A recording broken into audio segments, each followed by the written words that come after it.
What's going on, everybody? Joshua Koch, VYPE Media, out here on campus at St Pius X. You remember this guy, Greg Cranfill, from the Greg Cranfill show this past fall. We're actually doing it in person this time, doing a spring edition of the Greg Cranfill coaching show. Well, Coach, how's it going? You gotten like 5 guys signed to play college football. That's got to be real exciting for you in this program. I mean, it's just a testament to the hard work that these guys have put in. You know, we've got Carson Rogers going to Texas Wesleyan.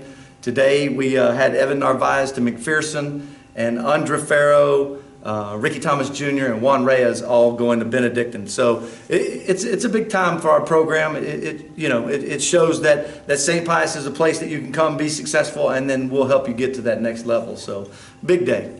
As far as, switching the page to next season, the 2021 season, off-season is a big deal. Here at St. Pius X, you've got athletes that they're playing multiple sports. Yeah. Logan Tanner, your tight end's playing lacrosse right now. You got guys playing baseball. You got guys running track. And so you don't get like a traditional spring football, but you have to be pretty excited that they're out playing other sports. Absolutely. I mean, competition breeds what we want out of our players. And whether it's pitching on that mound, whether it's up to the plate, whether it's out on the rugby field, lacrosse, you name it, we've got kids doing it, competing on the track. That's a big deal. We want kids to know that when they come to St. Pius, that we promote the multi-sport athlete and just feel like that's a big deal. A lot of the colleges that actually call and recruit us, ask about what other sports our kids are playing, just so that they know that they can be coached by multiple coaches.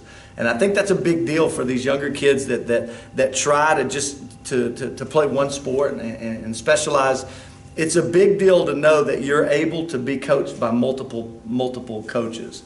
And I think that's one of the things that our kids understand, and they're excelling doing what they are. Whether it's Michael Fight and Hayden Lawrence out on the rugby field along with a bunch of our other ones, or the guys that you were mentioning playing lacrosse, or Nathaniel Lolo and Kale out track, or Carson Hintz out baseball.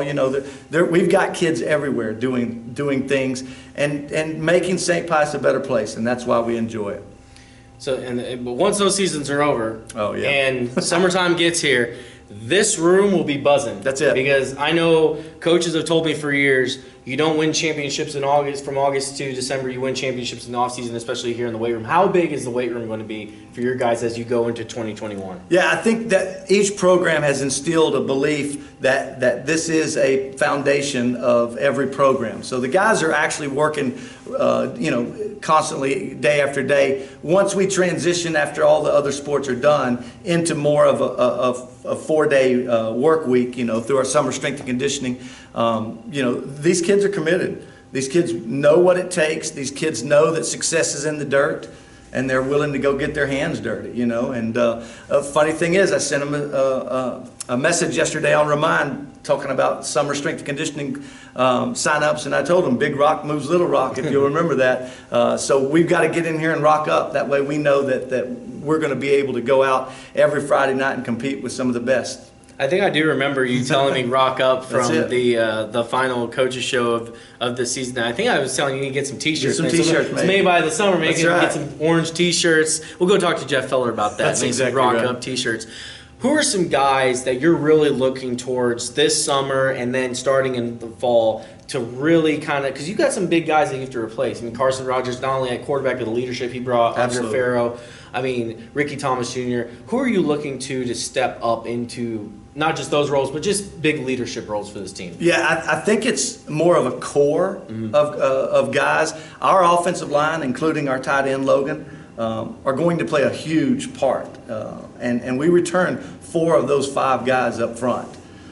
So that's a big deal. I need those guys, and I told them each, I just need a better version of you next year. I need the same kid, just a better version. And that's what they're doing through this weight room. Our linebackers are exactly the same way. We went through a lot of adversity through injury in our linebacking core last year, but those guys are pretty much all back. And so we're looking for big things out of that linebacker core.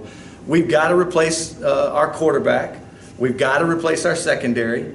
And we've got the pieces to do that, from young and upcoming guys like Ethan McMahon and Cooper Starnes that we feel like that can do it, as well as a vast group of people that we feel like are having great off seasons right now that are going to be able to step into that role. it's unique for St. Pius in the fact that they're not going through a transition of coaches. So these guys know exactly what's expected of them right now. They know what's expected of them during the summer and throughout the next year. So it eliminates a lot of the conversations that we had to start out with, being the first year in our program, and now it's, status quo, let's move on. Yeah, I mean, how excited are you that, last year you come in the midst of a global pandemic, that's when all of this was starting, and essentially everything you had ever done as a football coach got changed because of the COVID-19 pandemic. How excited are you that you go into year two? Like you said, these guys know who you are. Yep. They know what you expect. They know what you expect in this room, on the field.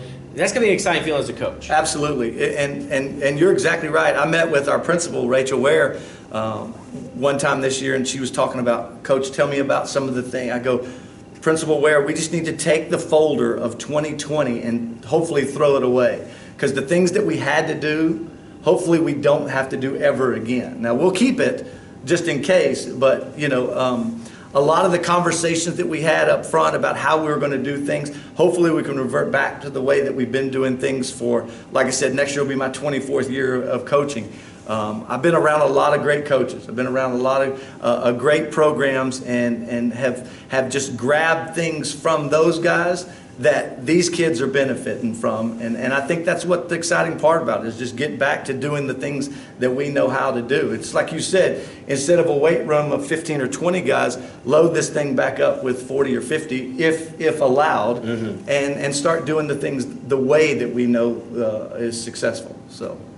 Well, you enter year 24 coaching next year. You enter year 2 here at St. Pius X. It should be really exciting. The final thing we got to talk about before we end this is a champion of recent. Okay. A champion of recent.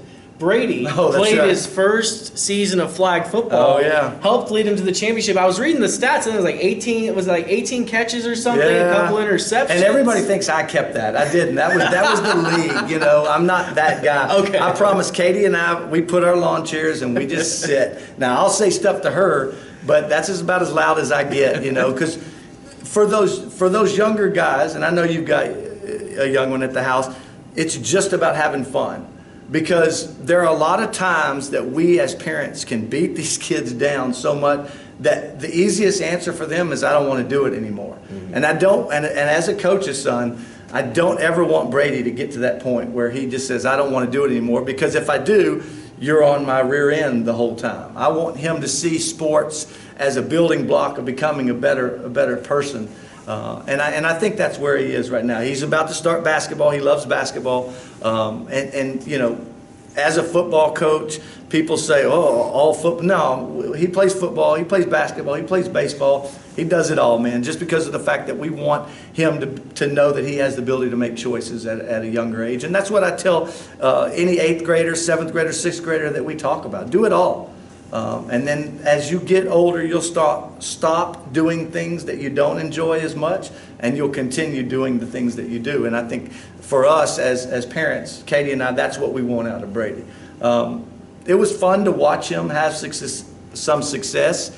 It was more fun to watch him be a better teammate when he wasn't the guy making the plays. I saw him high-five kids when they were scoring touchdowns. I saw him offer water and places on the bench to other kids. And for me, I told him, I spend more time watching you when you're not playing than when you are, because I want to see what kind of teammate you're going to be. And I think that's the lesson that we provide all of our kids in that locker room. So. Well, he's definitely learning from some great teammates over here at St. Pius X, and we will see more of Brady, the ball boy, coming up this fall. So, yes, sir. He is Greg Cranfill. I'm Joshua Cook. We will be back in a couple months on the Greg Cranfill Show every single week on the VYPE Media Network. It'll be a lot of fun. We talk about everything. That's right. It's just everything. So stay tuned to that. Stay tuned to VYPE.com for more coverage of St. Pius X athletics throughout the entire year. Go Panthers.